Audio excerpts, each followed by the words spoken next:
2025 कुल मिला के बुरी खबरों वाला रहा है। क्या आगे सितंबर तबाही लेके आएगा? नवरात्रि आ रही है तो लोगों को जम्मू कश्मीर जाना है, वहाँ जाके माता वैष्णो देवी में मत्था टेकना है। कपाट बंद होते हैं केदारनाथ के, तो उस समय हम देखते हैं कि केदारनाथ में बहुत भीड़ रहती है, पहाड़ी इलाकों में बहुत भीड़ रहती है। देखिए, अभी केदारनाथ है और वैष्णो देवी है, यानी कि आप कठुआ है और जम्मू वगैरह डिवीज़न है। सितंबर के आखिर तक तो खतरा बना हुआ है। क्या दिल्ली में भी क्लाउड बर्स्ट हो जाएगा? क्या जयपुर में भी बादल फट जाएगा? क्या जितने मैदानी इलाके हैं वहां पर भी तबाही आ जाएगी? जयपुर में भी हो सकता है, मुंबई में हो सकता है। तो पटना, वाराणसी, कानपुर, प्रयागराज, लखनऊ और यहाँ दिल्ली तक, क्योंकि यहाँ यमुना है।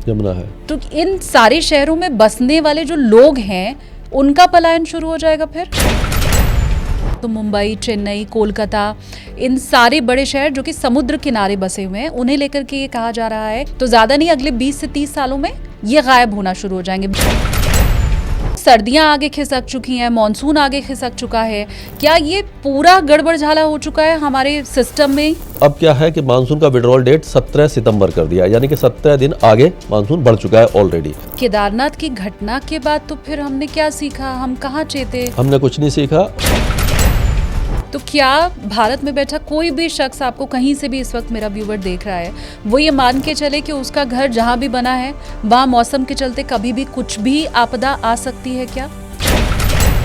तो क्या जैसे सरस्वती नदी तो बिल्कुल विलुप्त हो चुकी है, क्या वही स्थिति फिर गंगा की भी हो जाएगी, यमुना की भी हो जाएगी? शुरुआती दौर में पानी काफ़ी ज़्यादा आएगा, उसके बाद पानी कम आना शुरू हो जाएगा और फिर आप कह सकते हो कि ये बरसाती नदी बनकर रह जाएंगी। दिल्ली, चेन्नई, सूरत, पटना और भुवनेश्वर में हीट वेव दोगुनी होने की ये बात कर रहे हैं। हीट वेव की जो इंटेंसिटी है और फ्रीक्वेंसी है, ड्यूरेशन बढ़ रही है। क्या हम अपना माइंड मेकअप करके चलें कि मौसम के लिहाज से 26 भी वैसे ही रहेगा, 27 भी वैसे ही रहेगा, 28 भी वैसे ही रहेगा, कुछ भी हो सकता है? हेलो एवरीवन, अपनी कुर्सी की पेटी बांध लीजिए क्योंकि आप देखना शुरू कर चुके हैं take off with SKT. SKT यानी कि मैं शालिनी कपूर तिवारी। मौसम अब डराने लगा है। उत्तराखंड का धराली हो, हिमाचल का कुल्लू हो, जम्मू हो या हम नॉर्थ ईस्ट की बात कर लें, इस बार मॉनसून हर जगह तबाही लेके आया। एक और बड़ी बात यह है कि मॉनसून अब अनप्रिडिक्टेबल हो गया है। स्काईमेट की रिपोर्ट आप देख लीजिए, यूएन की रिपोर्ट आप देख लीजिए, हर तरफ यही बात कही जा रही है। आज पॉडकास्ट में हम बात करने वाले हैं क्लाइमेट चेंज की, क्योंकि ये अब इंसानों को एक तरह से क्रैश लैंडिंग की तरफ आगे ले जा रही है। क्या सतर्क होने का समय आ चुका है? क्या अब भी अगर सतर्क नहीं हुए तो बहुत देर हो जाएगी, या बहुत देर वाली अलार्मिंग स्टेज पर हम पहुंच चुके हैं? सब आज समझेंगे, खासकर इसलिए भी कि क्लाइमेट चेंज भारत जैसे देश जहां लोगों की बसावट नदियों के किनारे है और जो कृषि प्रधान देश है वहां और ज्यादा है। शायद इस तबाही का सबसे ज्यादा असर हमारे ऊपर ही पड़े, चाहे भले इसमें हमारा हाथ बहुत कम है। ये सारी बातें आपको समझाने के लिए मेरे साथ पॉडकास्ट में है, मैं फटाफट से बोर्डिंग पास भी दे देती हूं। वाइस प्रेसिडेंट स्काईमेट महेश पालावत जी, बहुत स्वागत है सर आपका। धन्यवाद। आगे हम इसके ऊपर बात करें कि क्या हम विनाश की तरफ बढ़ रहे हैं, क्या मॉनसून अब खुशियां लेके नहीं आएगा बल्कि हर बार तबाही ही लेके आएगा।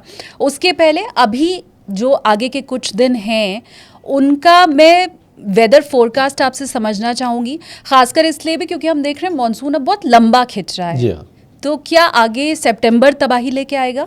देखिए, अभी तक जो मानसून है वो उसका भी बहुत ज़्यादा एक तरह से पैटर्न उल्टा सीधा हुआ है, क्योंकि शुरू में जो मानसून समय पर आया उसके बाद हमने देखा कि जो बारिश थी वो काफ़ी अच्छी हुई राजस्थान में।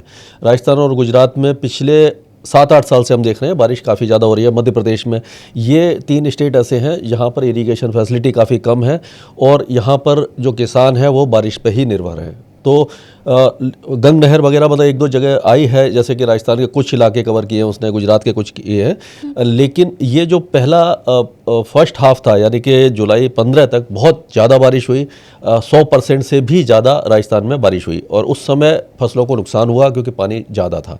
लेकिन उसके बाद से पूरी तरह से मौसम सूखा है और काफ़ी बेसब्री से किसान इंतजार कर रहे हैं। लेकिन अब वेदर सिस्टम जो बन रहे हैं वो बंगाल की खाड़ी में बनते हुए मध्य भारत की तरफ आ रहे हैं, तो गुजरात में बहुत ज़्यादा भारी बारिश हो रही है और अगले 3-4 दिनों तक रहेगी, जिससे कि बाढ़ जैसी स्थिति पैदा हो सकती है और जो भी फसलें हैं उनको फिर से नुकसान होगा।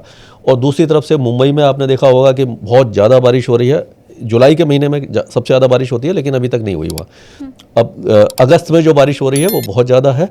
पिछले 4 दिन की बात करें तो 666 मिलीमीटर केवल 4 दिन में हुई है, जो कि पूरे अगस्त में 560 मिलीमीटर होनी चाहिए। तो आज की बात करें तो 185 मिलीमीटर हो गई है और उससे पहले जो हुई थी वो 245 हुई थी 16 तारीख को। आगे की बात अगर हम करते हैं तो मध्य भारत में ही बारिश ज़्यादा होगी। बिहार अभी भी सूखा पड़ा है, जबकि पहले आपने देखा होगा कि 19-20 में जो बाढ़ आती थी आसाम और बिहार में बाढ़ बहुत ज़्यादा आती थी, अब पिछले कुछ सालों से वहाँ सूखा है, यानी मानसून का पैटर्न पूरी तरह से बदल चुका है। ये क्या आगे भी ऐसे ही रहेगा? ये मैं सिर्फ मॉनसून के लिए नहीं पूछ रही हूँ सर, हमने ये देखा है कि अब नवंबर पूरा बीत जाता है, हमारे वूलन कपड़े ही नहीं निकलते हैं बाहर, फिर हम देखते हैं कि दिसंबर की बिल्कुल लास्ट जब 30-31 तारीख आने लगती है तब से ठंड पड़नी शुरू होती है। वो पहले कहते थे मकर संक्रांति से ठंड चली जाएगी, अब मकर संक्रांति के बाद मैंने देखा है ठंड और बढ़नी शुरू होती है। तो सर्दियाँ आगे खिसक चुकी हैं, मानसून आगे खिसक चुका है, क्या ये पूरा गड़बड़ झाला हो चुका है हमारे सिस्टम में? देखिए, पहले जो हमने सीजन बनाए थे उसमें काफ़ी ज़्यादा चेंज आ गए। मानसून तो समय पे आ रहा है लेकिन वो आगे तक खिंच रहा है, मतलब कि आप देखेंगे कि अक्टूबर तक भी बारिश होती है, जबकि पहले क्या होता था कि 1 सितंबर से मानसून विड्रॉल शुरू हो जाता था। पिछले 10 साल का अगर डेटा देखें तो उसको उन्होंने क्या करते हैं कि पिछले 50 साल का डेटा लेते हैं और उसके बाद जैसे कि 2019 से ये 2010 से लेकर के 2020 तक का डेटा लिया तो उससे पिछले 10 साल का हटा दिया। तो अब क्या है कि मानसून का विड्रॉल डेट 17 सितंबर कर दिया, यानी कि 17 दिन आगे मानसून बढ़ चुका है ऑलरेडी। ये तो केवल किताबों में है और एक्चुअली अगर आप देखें तो सितंबर में 1 सितंबर से जैसे मानसून विड्रॉ होना चाहिए या मिड से होना चाहिए, लेकिन पूरे सितंबर में बारिश होती है और अच्छी बारिश होती है, जबकि एवरेज रेनफॉल 21 सेंटीमीटर होता है, पूरे 17 सेंटीमीटर के आसपास होता है पूरे भारत का, लेकिन उसमें भी बारिश ज़्यादा होती है। और सर्दी जो पहले क्या होता था कि 5 नवंबर से हमें याद है कि विंटर यूनिफॉर्म स्कूलों में शुरू हो जाती थी। हाँ। अब नवंबर में तो बिल्कुल भी आप कभी कभी देखते हैं कि पंखे चल रहे होते हैं नॉर्थ इंडिया में भी, और उसके बाद जो सर्दियां हैं वो भी दिसंबर में इस बार नहीं पड़ी, इससे पहले भी नहीं पड़ी, तो दिसंबर के एंड में जैसे आपने बोला कि दिसंबर के एंड में जाकर ही सर्दी शुरू होती है और वो एक्सटेंडेड विंटर हो जाती है कभी कभी। तो पूरा ही जो सीजन है वो थोड़ा सा सरक रहा है और गर्मी जो वसंत ऋतु है वो पूरी तरह से एक तरह से समाप्त हो गई है। जैसे ही आप सर्दी से आते थे फरवरी वगैरह में आप देखते थे कि बसंत ऋतु होती थी और उस समय सुहावना मौसम होता था, तो जैसे ही सर्दियां खत्म होती हैं सीधा आप गर्मी में आ जाते हैं, यानी कि जैसे ही आपका यानी कि रजाई और कंबल हटते हैं सीधा आप एसी और कूलर पर आ जाते हैं। हाँ। तो ये जो है मतलब कि कुछ सीजन है जो ख़त्म हो गए हैं और कुछ एक्सटेंड हो रहे हैं, यानी हीट वेव ज़्यादा बढ़ गई है और कोल्ड वेव जो थी वो श्रिंक हो गई है। ये अब पेपर्स पे आ चुकी है ये चीज़ आप कह रहे हैं? ऑलमोस्ट आ चुकी है, क्योंकि ज़्यादातर अभी क्या होता है कि इस तरह का जब कोई चेंज आता है तो कम से कम 10-12 साल का डेटा जब होता है तब उसके ऊपर कोई रिसर्च पेपर छपता है, लेकिन अगर प्रैक्टिकली आप देखें तो ऑलरेडी हो गया है। इसको अब पेपर में आने में समय लग सकता है, लेकिन ऑलरेडी ये सबको दिख रहा है और ये विजिबल है। क्लाइमेट चेंज और ग्लोबल वार्मिंग का इम्पैक्ट पूरी तरह से विजिबल हो रहा है सब।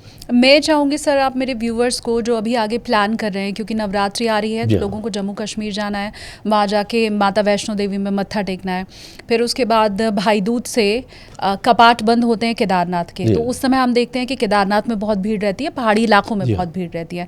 तो वो लोग जो प्लान कर रहे हैं उनके लिए आगे आने वाला महीना कितना अनप्रिडिक्टेबल रह सकता है, मैं चाहती हूँ आप वो थोड़ा समझाएं, क्योंकि पूरा जो पहाड़ी इलाका है हमने देखा है देखा है इस बार वहीं पर तबाही मची वहीं पे ज़्यादा हो रही है। हाँ। देखिए अभी केदारनाथ है और वैष्णो देवी है, यानी कि आप कठुआ है और जम्मू वगैरह डिवीज़न है, यहाँ पर भी बारिश की संभावना बनी हुई है। उत्तराखंड, हिमाचल प्रदेश में भी है और केदारनाथ जो अपर रीचेज़ में है वहाँ पर भी, क्योंकि ये लैंडस्लाइड और मडस्लाइड इस समय वैसे अक्टूबर में जाते जाते काफ़ी ज़्यादा कम हो जाता था, लेकिन इस बार भी लग रहा है कि अक्टूबर में वेस्टर्न डिस्टर्बेंस आना शुरू हो जाते हैं। हालांकि उनकी इंटेंसिटी बहुत ज़्यादा नहीं होती, तो आप कह सकते हो कि सितंबर के आखिर तक तो खतरा बना हुआ है और इस तरह के इंक्रीमेंट वेदर इवेंट होते रहेंगे।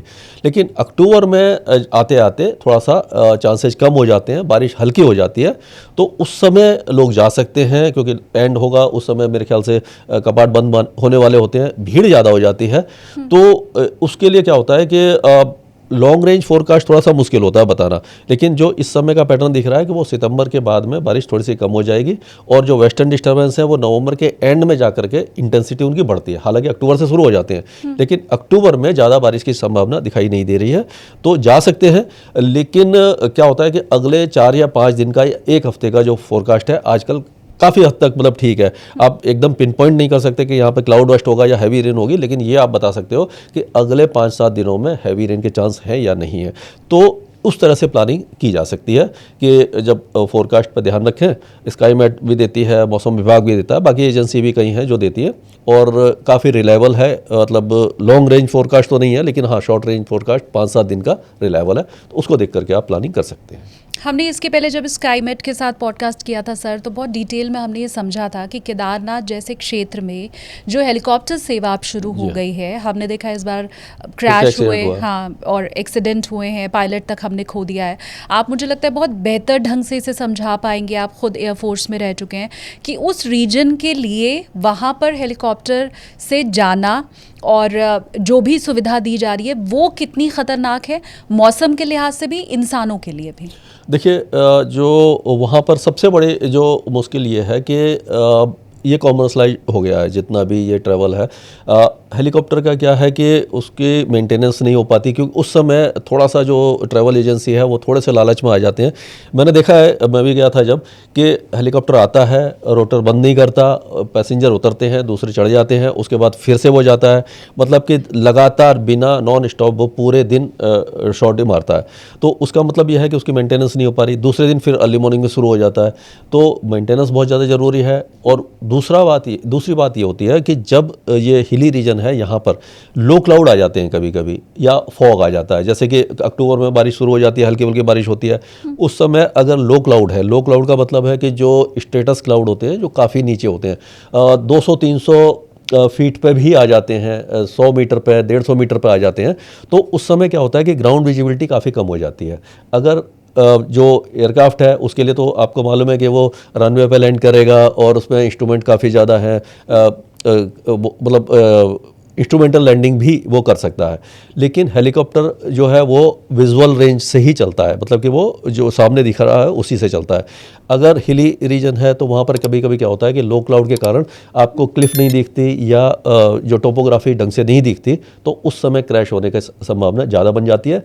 तो कभी कभी ये होता है कि फोरकास्ट को इग्नोर करके, क्योंकि उनको जल्दी अपना जितना भी बुकिंग है उसको पूरी करनी होती है, तो वो इसीलिए काफ़ी ज़्यादा रिस्की हो जाता है, पायलट्स के लिए भी, पैसेंजर्स के लिए भी। तो वैसे तो यह है कि जो आम पब्लिक है वो तो फोरकास्ट नहीं देख सकती, ना उनको पता है कि क्या इस समय इंक्लीमेंट वेदर है नहीं है। हाँ। लेकिन हाँ, खतरा ज़रूर हो जाता है जब ये थोड़ा सा वेदर चेंज होता है। आप ये कह रहे हैं सर कि हम 3-4 दिन पहले फिर भी थोड़ा सटीक मौसम बता देते हैं, इतना पहले से पूर्वानुमान मुश्किल है। लेकिन मैं चाहूँगी मेरे व्यूवर्स बताएं कि आप तो जब कहीं जाने की प्लानिंग कर रहे होते हो तो बहुत पहले से बुकिंग कर लेते हो। आप अपनी छुट्टियों के लिए 20 दिन पहले अप्लाई कर देते हो, तब आपको छुट्टियाँ मिलती हैं।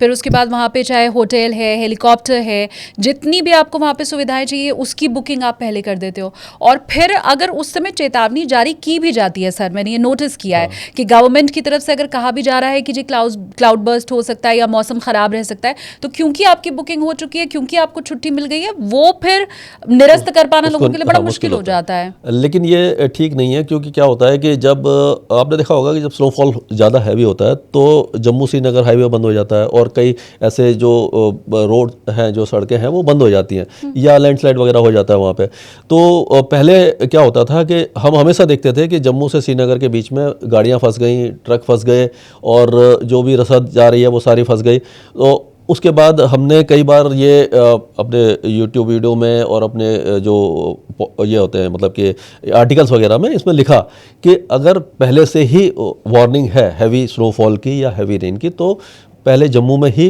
ट्रैफिक को बंद कर देना चाहिए, जिससे कि लोग आगे जाके ना फंसे। और अगर इस तरह का इंक्रीमेंट वेदर की चेतावनी है तो आप रिस्क ना लें तो ज़्यादा अच्छा है।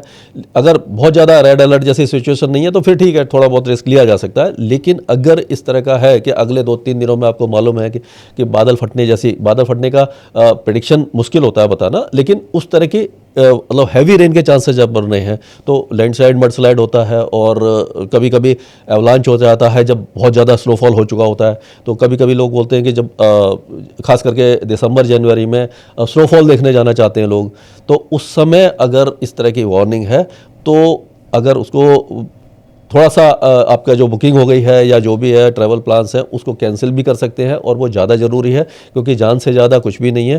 तो इतना रिस्क लेना अभी अच्छा नहीं है, खास करके पहाड़ी इलाकों में, क्योंकि पहाड़ी इलाके इस समय सबसे ज़्यादा आपने देखा है कि सबसे ज़्यादा त्रासदी वहीं हो रही है। हाँ, मैं क्लाउड बर्स्ट कैसे होता है, क्यों पहाड़ी इलाकों में होता है, ये सब आपसे समझूं उसके पहले मुझे लगता है हम में से हर किसी के मन में एक चीज़ ज़रूर होगी इस बार धराली की तबाही देखने के बाद, कुल्लू की तबाही देखने के बाद, कि क्या दिल्ली में भी क्लाउड बर्स्ट हो जाएगा, क्या जयपुर में भी बादल फट जाएगा, क्या जितने मैदानी इलाके हैं वहाँ पर भी तबाही आ जाएगी।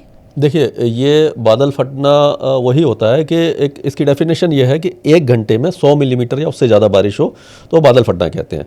मतलब हैवी डाउनपोर है, बहुत शॉर्ट ड्यूरेशन में अगर हो जाता है तो बादल फटना कहते हैं। तो अगर दिल्ली में भी होता है, ये जयपुर में भी हो सकता है, मुंबई में हो सकता है, आपने देखा था पुणे में हुआ था। पुणे में लेकिन एक हिली रीजन था तो वहाँ पे मतलब काफ़ी लोग वो हताहत हुए थे। हाँ। तो अभी रिसेंटली हमने देखा कि 15 तारीख की रात या 16 तारीख की मॉर्निंग में जो मुंबई में बारिश हुई है 11:30 से लेकर के 2:30 बजे के 3 घंटे के बीच में 135 मिलीमीटर के आसपास बारिश हुई है। तो ऑलमोस्ट वो बादल फटने जैसा ही है। लेकिन प्लेन एरिया में क्या होता है कि जब बादल फटता है या बहुत ज़्यादा हैवी डाउनपोर होता है, आपने देखा होगा दिल्ली वगैरह में अगर 60-70 मिलीमीटर भी हो जाती है, यानी कि बादल फटने जैसी स्थिति नहीं होती, तब भी गुरुग्राम वगैरह आपने देखा था पूरा पानी पानी हो जाता है, वहाँ गाड़ियाँ फंस जाती हैं, दिल्ली में फंस जाती हैं। तो प्लेन एरिया में क्या होता है कि वाटर लॉगिंग हो जाएगी, ट्रैफिक जाम हो जाएगा, घरों में पानी आ जाएगा, जैसे प्रयागराज में अभी आपने देखा कि घरों में पानी घुस गया। हाँ। लेकिन लोगों की जान जाने की संभावना कम होती है क्योंकि परेशानी होगी लोगों को। लेकिन पहाड़ी इलाकों में इसका उल्टा होता है कि जब बारिश हैवी होती है तो वहाँ पर बहुत ज़्यादा नुकसान होता है। ये थोड़ा सा फ़र्क है, यानी बादल कहीं भी फट सकता है। हाँ। और उसका एक और कारण होता है कि बादल फटता क्यों है कि मतलब जो क्यूमुलोनिम्बस क्लाउड है, यानी कि जो गरजने वाले बादल होते हैं, उसका बेस होता है 3000 फीट के आसपास और उसका टॉप चला जाता है कभी 50,000 फीट तक। तो 10, 12, 15 किलोमीटर तक की ऊंचाई का अगर कोई बादल बन जाता है तो उसको हम एक तरह से कह सकते हैं कॉलम ऑफ वाटर होता है, उसमें बहुत ज़्यादा पानी होता है और हिली एरिया में वो कभी कभी ट्रैप हो जाता है, वो मूव नहीं कर पाता। मतलब कि क्या होता है कि पहाड़ों के बीच में हवा इतनी तेज नहीं होती जो उसको ड्रैग करके दूर ले जाए, तो जितना भी पानी है वो एक ही जगह डिप्लीट हो जाता है, तो वहाँ पर ज़्यादा नुकसान होता है। और अगर जैसे आप देखें कि प्लेन एरिया में आप डॉपलर रडार से उसको फॉलो करें उस क्लाउड को, जो ठंडा क्लाउड होता है, आपने देखा हिसार से वो चला, मतलब हिसार में डेवलप हुआ और वो दिल्ली तक आया, बुलंदशहर तक आया। तो उसके बीच में वो 2 या 3 घंटे में जो उसने इतना ट्रेवल किया तो वो जितना पानी था उसके अंदर वो सभी जगह डिस्ट्रीब्यूट होता हुआ आया। तो कहीं 40 मिलीमीटर हुई, कहीं 50 मिलीमीटर हुई, कहीं 30 मिलीमीटर, इस तरह से बारिश होगी। वही अगर पहाड़ पे वो नहीं मूव कर पाया तो वो 150-200 मिलीमीटर जो बारिश है वो एक ही जगह पर 30-40 किलोमीटर के दायरे में हो जाती है, तो वहाँ ज़्यादा नुकसान होता है। लेकिन मैं फिर से आपसे पूछ रही हूँ कि दिल्ली में भी बादल फट सकता है, जयपुर में भी फट सकता है, पटना में भी बादल फट सकता है, पूरे इंडिया में कहीं भी फट सकता है बादल, क्योंकि ये जो क्यूमुलोनिम्बस क्लाउड बनते हैं ये मानसून में कम बनते हैं, लेकिन पहाड़ों पे क्या है कि वो जो बादल हैं काफ़ी ऊंचे बन जाते हैं और वहाँ पर ये बादल फटने की संभावना ज़्यादा रहती है। लेकिन ये प्री मानसून जो सीज़न होता है उस समय जो होता है, आप कह सकते कि मई और जून में मानसून आने से पहले उस समय बादल फटने की संभावना रहती है। और जो हैवी डाउनपोर होता है वो कहीं पे भी हो सकता है, किसी भी इंडिया के किसी भी राज्य में या किसी भी ज़िले में हो सकता है। अभी हाल फिलहाल में जितने भी पहाड़ी इलाकों जी। में क्लाउड बर्स्ट हुआ है, उनमें किसी का भी प्रेडिक्शन क्या पहले से था? देखिए, क्लाउड बर्स्ट का प्रेडिक्शन बहुत ज़्यादा मुश्किल है। अगर आप दिल्ली में डॉपलर रडार में आपने देखा कि हाँ ये बादल है और इसकी जो हाइट है यानी टॉप है वो काफ़ी ऊंचा है, और ये आप बता सकते हो कि हाँ ये बहुत हैवी रेन देगा, लेकिन ये बादल फटने वाली संभावना है या नहीं है ये बताना बहुत मुश्किल होता है। लेकिन ज़रूरी नहीं है कि आप ये बता पाओ कि बादल फटेगा या नहीं फटेगा। अगर आपने ये प्रेडिक्ट कर दिया कि ये 100-150 मिलीमीटर की बारिश दे करके जाएगा तो ऑलमोस्ट वही है कि बादल फटने जैसी संभावना है। तो वो आपको नाउकास्ट में ये डॉपलर रडार जो होता है वो उससे आप ये थंडर क्लाउड को ट्रैक कर सकते हो और बता सकते हो अगले 3-4 घंटों में किस इलाके में हैवी रेन होगी। लेकिन पहाड़ों में एक परेशानी ये है कि वहाँ पर जो डॉपलर रडार की डेंसिटी है वो कम है। अच्छा। उत्तराखंड में कम से कम 10 चाहिए, उतने ही 10 के आसपास हिमाचल में चाहिए, जबकि 3-3 रडार हैं डॉपलर रडार। और उसमें भी प्रॉब्लम यह है कि एक अगर डॉपलर रडार आपने लगाया तो हिली टेरेन के कारण क्या होता है कि ये रडार किस तरह से काम करता है, जैसे नॉर्मल रडार करता है वैसे ही काम करता है। ये रेज को छोड़ता है और कोई भी सॉलिड ऑब्जेक्ट है उससे वो टकरा करके वापस आती है और उसकी इमेज बन जाती है। तो आपको पता लगता है कि यहाँ पर ये बादल है। और ये जो थंडर क्लाउड होते हैं इसमें जो आइस क्रिस्टल होते हैं या पानी की बूंदें होती हैं वो एक तरह से सॉलिड चीज़ है, उससे टकरा कर आता है। जब रेज वापस आती है तो उसकी इमेज बन जाती है, इससे हमें पता लगता है कि यहाँ पर ये हैवी रेन हो सकती है। लेकिन क्योंकि वहाँ पर पहाड़ी इलाका है तो उसकी रेज जो है वो पहाड़ों से रुक जाती हैं, क्योंकि जगह जगह पर ऊंचे पहाड़ हैं। तो कम से कम शॉर्ट जो रेंज वाले 50 किलोमीटर की रेडियस वाले 10 या 12 रडार अगर लगते हैं तो उससे आपको बहुत जल्दी आप बता सकते हो कि हाँ इस जगह पर बारिश हो सकती है। और उसमें एडमिनिस्ट्रेशन को बताना ज़रूरी है, ग्राम पंचायत या जो लोग बिल्कुल ही ग्राउंड लेवल पर लोगों को आगाह करना बहुत ज़रूरी है कि इस तरह की इंक्लीमेंट वेदर हो सकता है, आप सुरक्षित स्थान पर चले जाएं। लेकिन क्योंकि रडार इतने नहीं है तो ये मुश्किल है। दोनों ही जगह 10 की ज़रूरत है और आप बता रहे हैं मात्र 3 है हमारे पास। 3 है और कभी कभी उसमें भी कोई रडार अंडर मेंटेनेंस है या काम नहीं कर रहा। अभी जब ये हुआ था दराली का हुआ था उस समय 1 या 2 कार काम कर रहे थे, एक नहीं कर रहा था। और अगर वो कर भी रहा होता तो आपका ये ज़रूरी नहीं है कि उस एरिया को उसने कवर किया हो। और अगर कवर कर भी रहा है तो जो आपका मीटेरोलॉजिस्ट है या जो भी साइंटिस्ट है वो देख रहा है उसको, लेकिन उसको उस इंफॉर्मेशन को विद इन 3 आवर्स या 4 आवर्स जब तक आपको मालूम है कि होने वाला है तो उसको आपको कम्युनिकेट भी करना है और वहाँ की लोकल एडमिनिस्ट्रेशन को करना है जो ग्राउंड लेवल पर करें। ये कम्युनिकेशन एक चैनल बनना बहुत ज़रूरी है कि आपने बता तो दी, आपको तो मालूम है कि मैंने देख लिया या स्काईमेट वालों ने देख लिया कि हाँ ये यहाँ पर बहुत हैवी रेन हो रही है, हमने आर्टिकल लिख दिया या एक वीडियो बना दिया तो वो तो जाएगा, समय लगेगा, तब तक तो काम हो चुका होगा। तो इसीलिए ये अर्ली वार्निंग सिस्टम जो है वो बहुत ज़्यादा ज़रूरी है कि आप जो भी वहाँ की लोकल बॉडीज़ हैं जो इसके लिए जिम्मेदार हैं उनको देन एंड देयर अगर आप कम्युनिकेट करते हैं और वो फिर टूरिस्ट को या जो होटल्स हैं उनके मालिकों को कि भाई इस समय ये हो सकता है तो आप अपने गेस्ट्स को हटा दीजिए यहाँ से या ऊंची जगह पर ले जाइए, या जो गांव वहाँ पे बसे हुए हैं उन लोगों को उनके ग्राम पंचायत को बता दिया जाए कि हाँ अगले 2-3 घंटे में बहुत हैवी रेन के चांस है, तो ये काफ़ी ज़्यादा बचाव हो सकता है। लेकिन केदारनाथ की घटना के बाद तो फिर हमने क्या सीखा, हम कहाँ चेते? हमने कुछ नहीं सीखा। और केदारनाथ का थोड़ा सा उसमें चेंज था। ये तो था कि बारिश होगी। अभी जैसे दराली वाला था उसमें भी आप देखें तो एक दिन पहले मैंने वीडियो बनाया था, उसमें हमने स्काईमेट ने हमने रेड अलर्ट सिचुएशन बताई थी कि रेड अलर्ट सिचुएशन है, पर ये रेड अलर्ट का मतलब है कि हैवी रेन के चांस हैं, लेकिन किस जगह होगा ये एक दिन पहले बताना मुश्किल है। तो वो नाउकास्ट में ही हो सकता है। लेकिन ये जो हुआ था उत्तराखंड में हुआ था उसके बाद भी हमने स्काईमेट ने प्रपोजल दिए थे कि इस तरह से रडार ज़्यादा डेंसिटी होनी चाहिए। गवर्नमेंट काम कर रही है, लगा रही है, लेकिन इतना ऐसा नहीं है कि बहुत महंगी चीज़ है ये क्योंकि जब इतना खर्चा चीज़ों पे करते हैं तो ये 2-4 करोड़ में लग जाता है एक रडार, तो बहुत ज़्यादा वो नहीं है, उसको आप लगा सकते हो तो उससे कम सेफ्टी हो जाएगी और लोगों को पहले पता लग जाएगा। तो उससे आप सही कह रहे हो कि उसके बाद से कोई मतलब ज़्यादा ग्राउंड लेवल पे बहुत ज़्यादा काम नहीं हुआ है। ये तो सिस्टम की खामी की बात हुई जी सर। हाँ। अगर इंसानी लेवल पे मैं समझने की कोशिश करूं, क्योंकि केदारनाथ में भी हमने देखा था कि जो बसावट कर दी गई थी, कमर्शलाइज कर दिया गया था उस पूरे एरिया को, वो बहुत ज़्यादा था। धराली में भी हमने वही सिचुएशन देखी है। तो जितने होटल्स बन रहे हैं, कंस्ट्रक्शन हो रहा है पहाड़ी इलाकों में, वो अभी भी उसी रफ्तार से हो रहा है। और क्या यही सबसे बड़ी वजह या कुछ और भी है? यही वजह है, और एक तो क्लाइमेट चेंज का तो असर है ही, मतलब जो हमने जंगल काटना शुरू किया है, कंक्रीट जंगल बनाना शुरू कर दिया, यानी कि जो खेत खलियान ख़त्म कर दिए हैं, एक तो ग्रीन हाउस गैसेस बढ़ा दी हैं, तो एयर टेम्परेचर बढ़ रहा है, वो तो है ही। लेकिन जो ह्यूमन एक्टिविटीज़ है खास करके पहाड़ी इलाकों में, वो काफ़ी ज़्यादा इसके लिए जिम्मेदार है। जैसे आपने धराली में देखा कि वो एक छोटा सा एक ट्रिब्यूटरी कह लो या एक नाला ऐसा था, नीचे गंगा में मिल रहा था, और पिछले 50 साल से कुछ नहीं हुआ था। तो लोग निश्चिंत थे कि हाँ, हमारे उनके जो वो पूर्वज होंगे, उन्होंने कभी भी वहाँ पे नहीं बसाया, वो 100-200 मीटर ऊपर जा कर के घर बनाते थे। अब क्योंकि आजकल के लोग हैं वो ट्रैवल चलना नहीं चाहते, या और उनको लगता है कि जब होटल वगैरह वाले देखते हैं कि हाँ, ये अगर आप बिल्कुल ये नदी के किनारे में बनाओगे तो टूरिस्ट ज़्यादा आएंगे, उनको ज़्यादा अच्छा व्यू दिखेगा। हाँ। तो ये सब इग्नोर करके थोड़ा सा गवर्नमेंट को या जो वहाँ के एडमिनिस्ट्रेशन है उसको देखना चाहिए, और इस तरह का एक मतलब कि कंस्ट्रक्शन जोन बनानी चाहिए, खास करके वाटर बॉडीज़ के आसपास, क्योंकि जब भी तेज़ बारिश होगी या जो होगी तो वो जो पानी है वो अपना रास्ता लेगा, जो उसका सदियों से जहाँ से वो बह रहा है। तो कभी कभी क्या होता है कि पिछले कई सालों में अगर 10-20 सालों में ज़्यादा बारिश नहीं हुई है या उस इलाके में कोई इस तरह का इंसिडेंट नहीं हुआ, तो लोग निश्चिंत हो जाते हैं और उस जगह पर मकान बना लेते हैं, और वही फिर वो आपदा का कारण बनता है, वहीं पर फिर वो नुकसान होता है। जैसे दराली में आपने देखा, हाँ। अभी भी बाकी जगह देखा आपने, किश्तवाड़ में हुआ है। किश्तवाड़ में तो चलो ऊपर से मतलब ये पहाड़ सरका था, लेकिन ये जो इस तरह की घटना है वो इसी कारण से ज़्यादा हो रही है, और इसी तबाही ज़्यादा हो रही है कि लोग गलत जगह पर अपना डेवलपमेंट कर रहे हैं और मकान और होटल बना रहे हैं।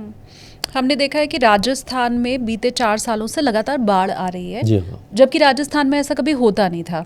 तो क्या भारत में बैठा कोई भी शख्स, आपको कहीं से भी इस वक्त मेरा व्यूवर देख रहा है, वो ये मान के चले कि उसका घर जहाँ भी बना है वहाँ मौसम के चलते कभी भी कुछ भी आपदा आ सकती है क्या? जी हाँ, उसमें क्या है कि अगर हम राजस्थान गुजरात की बात करें तो यहाँ पर बारिश पहले नहीं होती थी, बहुत कम होती थी, और अभी भी वहाँ की मिट्टी इस मतलब इतनी बारिश को एब्जॉर्ब नहीं कर पाती है कि अब वहाँ पे बाढ़ जैसी स्थिति बन जाती है। इसमें क्लाइमेट चेंज का असर है, और जो मानसून का पैटर्न है वो भी बदल रहा है। पहले क्या होता था कि जो लो प्रेशर एरिया या डिप्रेशन बंगाल की खाड़ी में बनते थे, वो उत्तर पश्चिम दिशा में आगे बढ़ते थे, और वो उड़ीसा और झारखंड, बिहार, उत्तर प्रदेश होते हुए दिल्ली, पंजाब, हरियाणा की तरफ जाते थे। तो आपने देखा होगा कि ये इंडो गैंजेटिक प्लेन्स में ज़्यादा बारिश होती थी, और खुशहाली काफ़ी ज़्यादा थी, ग्रीन बेल्ट यहीं पर था, यानी कि सारे जो किसान खुशहाल इसी इलाके में थे। लेकिन अब पैटर्न बदल रहा है। उत्तर प्रदेश, बिहार में बारिश कम हो रही है, पंजाब, हरियाणा में भी कम हो रही है। हालांकि पंजाब, हरियाणा में इरीगेशन फैसिलिटीज़ हैं, लेकिन ये अब जो पैटर्न है ये वेस्टर्ली डायरेक्शन में जा रहा है, और ये आपका छत्तीसगढ़, विदर्भ, मध्य प्रदेश होता हुआ राजस्थान और गुजरात तक पहुंचता है, और वहाँ पर हैवी रेन के चांसेस बन जाते हैं, तो वहाँ पर बाढ़ आ रही है। तो अब जो लोग पहले निश्चित थे कि हाँ यहाँ पर कुछ नहीं हो सकता, वहाँ पर भी बाढ़ जैसी स्थिति बन जाती है। दिल्ली वगैरह में भी आपने देखा होगा कि यमुना जो है वो लाल किले तक पहुँच गई थी, यमुना बाजार तक पहुँच गई थी। हाँ। तो ऐसा आप निश्चिंत कहीं भी नहीं रह सकते कि हाँ यहाँ पर कोई भी प्राकृतिक आपदा से आपको नुकसान नहीं होगा। क्लाइमेट चेंज हो रहा है, और जो मानसून का पैटर्न बदल रहा है, मौसम का पैटर्न बदल रहा है, तो हर जगह आप मतलब पूरी तरह से सुरक्षित तो कहीं नहीं है। ये इतना अनप्रिडिक्टेबल आपके हिसाब से कब होना शुरू हुआ था? क्योंकि आपने मतलब हम तो किताबें पढ़ते हैं सर, हमें तो कागज़ देख के पता चलता है, लेकिन आपका तो अपना खुद का अनुभव है। ये इतना पैटर्न चेंज हो जाना, ये कब से नोटिसेबल हुआ आपके हिसाब से? देखिए, अगर हम 80s की बात करें, जब हम स्कूल में थे उस समय हम देखते थे कि 3-3, 4-4 दिन बारिश होती थी, और रिमझिम बारिश होती थी, हल्की बारिश होती थी, और वही बारिश जो मतलब कि 4 दिन में होती थी, उतना ही अमाउंट अब जो रेनफॉल का है वो 4 घंटे में हो जाता है। और अच्छा। इससे क्या होता है, ये हुआ है मतलब कि आप कह सकते हो कि 2000 के बाद से ही शुरू हुआ है इसी में आकर के। अगर 2000 इसके 7 में IPCC ने ये रिपोर्ट जारी की थी कि साउथ ईस्ट एशिया जो है वो सबसे ज़्यादा क्लाइमेट चेंज का असर इस पर देखने को मिलेगा। फिर 2009 में जो हमने ये पैनल बनाया, गवर्नमेंट इंटर गवर्नमेंट ये पैनल बनाया, उसमें हमने ये रिकॉग्नाइज किया गवर्नमेंट ने कि हाँ क्लाइमेट चेंज अब काफ़ी ज़्यादा इसका असर देखने को मिला। तो आप कह सकते हो कि जो 2005-2006 से काफ़ी ज़्यादा चेंजेस देखने को मिले हैं और ये मतलब इंक्रीमेंट वेदर की जो इंटेंसिटी और फ्रीक्वेंसी बढ़ना शुरू हो गई है। एक पहले ये धारणा थी लोगों के मन में कि हम पहाड़ी इलाकों के शहरों में अगर जाएंगे जी हाँ। तो वहाँ कोई नुकसान नहीं होगा, हम मानसून के सीज़न में भी शिमला जा सकते हैं, धर्मशाला जा सकते हैं, नैनीताल जा सकते हैं, मसूरी जा सकते हैं, ये जो शहरी इलाके पहाड़ के हैं वो सुरक्षित हैं। लेकिन इस बार हमने देखा कि वो भी बात झूठी साबित हो गई। वही है कि जो तलहटी में बसे हुए हैं जो भी ये शहर हैं वो एकदम बिल्कुल प्लेन एरिया में तो है नहीं। तो अब क्या हो रहा है कि जैसे हमने एक तो अनप्लान डेवलपमेंट करना शुरू कर दिया, वहाँ पे मल्टी स्टोरी बिल्डिंग बनानी शुरू कर दी और पहाड़ों को काटना शुरू कर दिया। जब जंगल कट रहे हैं तो जो मिट्टी है वो लूज होना शुरू हो गई और जब जैसे हैवी रेन होती है, 2-4 दिन बारिश हुई तो वो ज़मीन सैचुरेटेड हो जाती है, उसके बाद वो पानी को ऑब्जर्व नहीं कर पाती। तो जब ज़्यादा और बारिश होती है तो पहाड़ कटना शुरू हो जाते हैं और उनका असर वो नीचे जो बसावट है वहाँ तक पहुँचना शुरू हो जाता है। तो अब आप कह सकते हो पहाड़ी जो इलाके थे एकदम जो पहाड़ों पर जो चीज़ें बनी हुई थी वो तो असुरक्षित है ही, लेकिन अब आपने देखा धर्मशाला वगैरह में, शिमला, कुल्लू, मनाली, इन सारे इलाकों में बाढ़ जैसी स्थिति बन जाती है। लैंडस्लाइड होता है तो होटल वगैरह सारे बहा करके वो ले जाता है। तो यही है कि अब ये जो इंक्रीमेंट वेदर इतना बढ़ रहा है और हमने जो अनप्लान डेवलपमेंट किया है उस सब का खामियाजा हमें भुगतना पड़ेगा। मैं एक चीज़ और आपसे समझना चाहूँगी सर, एनडीएमए और आईआईटी रोपड़ की रिपोर्ट ये बताती है कि जो हिमालयी रीजन है वो सबसे ज़्यादा वनरेबल है। मैं ये समझना चाहती हूँ कि अगर इन इलाकों में लैंडस्लाइड और क्लाउड बर्स्ट की सबसे ज़्यादा घटनाएं होंगी तो वो एरिया कौन कौन सा होगा, क्या आप वो हमें समझा सकते हैं? देखिए, क्योंकि ये जो हिमालय है वो विश्व में सबसे नया पर्वत है और ज़्यादा ऊँचा है। अगर यही अरावली हिल्स में होता है तो अरावली हिल्स ज़्यादा इतनी बड़ी नहीं है और उसमें लैंडस्लाइड वगैरह मडस्लाइड की संभावना कम रहती है। जहाँ ऊंचे पहाड़ हैं और वहाँ पर जो भी आप कह सकते हो उत्तराखंड है, हिमाचल है, जम्मू कश्मीर है, ये जो इलाके हैं, लद्दाख में जो है वहाँ पर इतनी बारिश होती नहीं है तो वहाँ पर ख़तरा कम है। उधर पे थोड़ा बहुत पत्थर सरकते हैं या ड्राई है, वो एक तरह से कोल्ड डेजर्ट कह सकते हो आप उसको। लेकिन ये जो इलाके हैं जो उत्तराखंड और हिमाचल, ये सबसे ज़्यादा खतरनाक है, मतलब इसमें सबसे ज़्यादा खतरा है। जम्मू कश्मीर के भी कुछ इलाके हैं वहाँ पर एवलांच ज़्यादा होता है, मतलब कि बर्फ़ ज़्यादा गिरती है। तो ये एक तरह से एग्जैक्ट आप डिस्ट्रिक्ट वाइज तो नहीं बता सकते कि किस जगह पर ज़्यादा खतरा है, लेकिन ये सारे जो हैं पहाड़ हैं, ये एक तो नए पहाड़ हैं, ऊंचे पहाड़ हैं और यहाँ पर जब लैंडस्लाइड ऊंचे इलाके से शुरू होती है तो वो नीचे तक आती है। और यहाँ पर आप देखा होगा कि गंगोत्री वगैरह या और ऊपर जाएंगे तो वहाँ ग्लेशियर हैं ज़्यादातर, हिमाचल और उत्तराखंड के ऊंचे पहाड़ों पर ग्लेशियर हैं। और जो गर्मी बढ़ रही है, जो ग्लोबल वार्मिंग हो रही है, उसके कारण ग्लेशियर भी पिघल रहे हैं। तो कभी कभी क्या होता है कि ग्लेशियर के भी बड़े बड़े टुकड़े जब गिरते हैं तो वो भी लैंडस्लाइड का, बिना बारिश के भी लैंडस्लाइड का कारण बन जाते हैं। तो ये सारे एरिया जो है आपके दोनों जो स्टेट हैं काफ़ी ज़्यादा इस जोन में आते हैं। आपने क्योंकि ग्लेशियर की बात की सर, हमने देखा है कि गोमुख, जी हाँ। जैसे हम गंगा का जन्मस्थली कहते हैं जहाँ से गंगा निकल रही है, वो अब सिकुड़ गया है। ये सैटेलाइट तस्वीरें भी बता रही हैं कि गोमुख सिकुड़ चुका है। हाँ। तो ये अगर ऐसे ही सिकुड़ता रहा तो क्या जैसे सरस्वती नदी तो बिल्कुल विलुप्त हो चुकी है, हाँ। क्या वही स्थिति फिर गंगा की भी हो जाएगी, यमुना की भी हो जाएगी? देखिए, अब ये ग्लेशियर धीरे धीरे पिघल ही रहे हैं और जो पानी आता है ज़्यादातर वो नदियों में उसी से आता है। तो जब बारिश होती है मतलब कि फिर से बर्फ़ जम जाती है और उसके बाद मतलब कि अगर ये वेस्टर्न डिस्टर्बेंस आते रहे, अच्छी बारिश होती रही तो ग्लेशियर पिघलते रहेंगे और फिर से बनते रहेंगे। लेकिन जो जितना बर्फ़ आती है उससे पिघलती ज़्यादा है। तो कुछ अगले 20-30 सालों में काफ़ी हद तक ये ग्लेशियर पिघलना शुरू हो जाएंगे। शुरुआती दौर में पानी काफ़ी ज़्यादा आएगा, उसके बाद पानी कम आना शुरू हो जाएगा और फिर आप कह सकते हो कि ये बरसाती नदी बनकर रह जाएंगी कि जब बरसात होगी, तेज़ बारिश होगी तो इसमें पानी आएगा, बाकी पूरे सीजन में ये सूखी रहेंगी। आगे की बात कर रहा हूँ मैं, मतलब 20-30-40 साल आगे की बात है। लेकिन हाँ, ये खतरा बनता हुआ दिख रहा है कि इनमें पानी कम हो जाएगा और इनके किनारे जो बसे हुए शहर हैं उनको भी काफ़ी दिक्कत का सामना करना पड़ेगा। और ख़ास करके जहाँ से ये नदियाँ जा रही हैं, इनकी ट्रिब्यूटरीज़ हैं, नहरें हैं, तो वही सिंचाई का साधन बनी हुई हैं। मतलब जितने भी इंडो गंजेटिक प्लेन हैं, आप अगर पंजाब से शुरू करें, बिहार और जो कलकत्ता तक, ये सारी नदियों का ही असर है। तो वो सारे उन सारे उस पर काफ़ी ज़्यादा असर पड़ेगा, किसान भाइयों पर असर पड़ेगा, और जो इससे जुड़े हुए हैं, इंडस्ट्रीज़ हैं कई जो इससे जुड़ी हुई हैं, उन पर भी असर पड़ेगा। भारत जैसी जगह पे तो सर संस्कृति ही ऐसी है कि हम हाँ। नदियों के किनारे ही जी हाँ, बसे वहीं हैं पे बसे हैं। और दूसरी जगह बसावट रही ही नहीं है। हमने काशी देखा है, हरिद्वार से लेकर के आप पूरा अगर गंगा की बेल्ट पकड़कर चलते चलिए तो फिर इन जगहों पर रहने वाले जो लोग हैं, आपने आगे आने वाले 20-30 साल की बात की, मैं 50 साल आगे की अगर बात करूं तो पटना, वाराणसी, कानपुर, प्रयागराज, लखनऊ और यहाँ दिल्ली तक, क्योंकि यहाँ यमुना है, तो इन सारे शहरों में बसने वाले जो लोग हैं उनका पलायन शुरू हो जाएगा फिर। हाँ, ये है। हाँ, क्योंकि देखिए जब पानी, एक तो वैसे भी जो ग्राउंड वाटर है वो भी नीचे जा रहा है। पहले जो आप अगर हम बरेली और या उस साइड की बात करें, जो मतलब तराई के इलाके थे, वहाँ पर 14-15 फीट पर पानी आ जाता था। अब वहाँ पे भी 150 फीट पे चला गया है, मतलब धीरे धीरे ग्राउंड वाटर, क्योंकि बारिश जो हो रही है उसका पैटर्न बदला है। जैसे मैंने बताया कि 80s में रिमझिम लगातार बारिश होती थी, 3-3, 4-4 दिन हल्की बारिश होती है तो वो पानी को समय मिलता था और वो ज़मीन में रिचार्ज होता था। अब वही बारिश जो हो रही है 4 घंटे, 5 घंटे, 6 घंटे में हो रही है, तो वो पानी बह जाता है, ज़मीन में नहीं जा पाता, वो समुद्र में पहुँच जाता है।